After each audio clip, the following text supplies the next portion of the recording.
మనం ఎన్నోసార్లు చూస్తాం. కొంతమంది ఎక్కువసేపు ఎండలో నుంచున్నప్పుడు, లేకపోతే చిన్న పిల్లల్ని చూస్తాం ప్రేయర్ లైన్లో నుంచున్నప్పుడు కొంతసేపుకి కళ్ళు తిరిగి పడిపోతారు. అంటే ఆ టైంలో కొంచెం వాళ్ళకి ఏంటి అంటే కొంచెం బీపీ తక్కువ అవడం వల్ల ఇప్పుడు మనం నుంచున్నప్పుడు మన మెదడుకి బ్లడ్ సర్క్యులేషన్ వెళ్ళాలి అంటే హార్ట్ కింద నుంచి పైకి మనకి బ్లడ్ సర్క్యులేషన్ ఇవ్వాలి. సో బీపీ డౌన్ అయినప్పుడు ఏంటి అంటే పైకి సర్క్యులేషన్ సరిగ్గా వెళ్ళక బ్రెయిన్కి సరైన ఆక్సిజన్ అందక బ్లడ్ సర్క్యులేషన్ తగ్గి మనకు కొంచెం బూజరగా అనిపించి తిరుగుతున్నట్టు అనిపించి కింద పడిపోతారు. సో ఇది సింకపీ అంటాం అన్నమాట మెడికల్ లాంగ్వేజ్లో.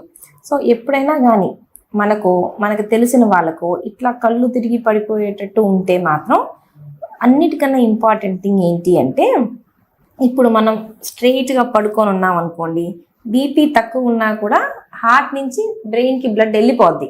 అదే కూర్చొని నుంచున్నప్పుడు ఏంటంటే పైకి వెళ్ళటానికి బీపీ అనేది సరిపోదు.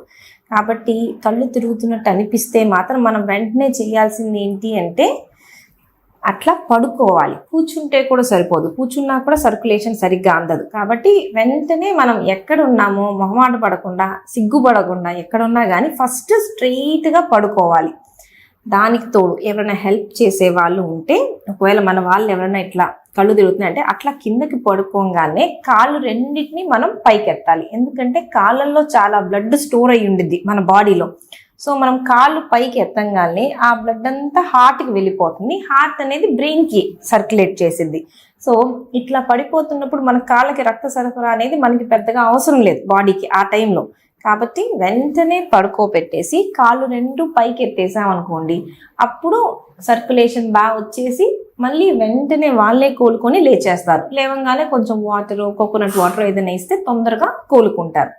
చాలామంది తెలియచేసేది ఏంటి అంటే అట్లా పడిపోగానే మళ్ళీ లేపడానికి ట్రై చేస్తారు. సో లేపితే మళ్ళీ సర్క్యులేషన్ తగ్గిద్ది. కాబట్టి అట్లా చేయకుండా స్ట్రెయిట్గా పడుకోబెట్టి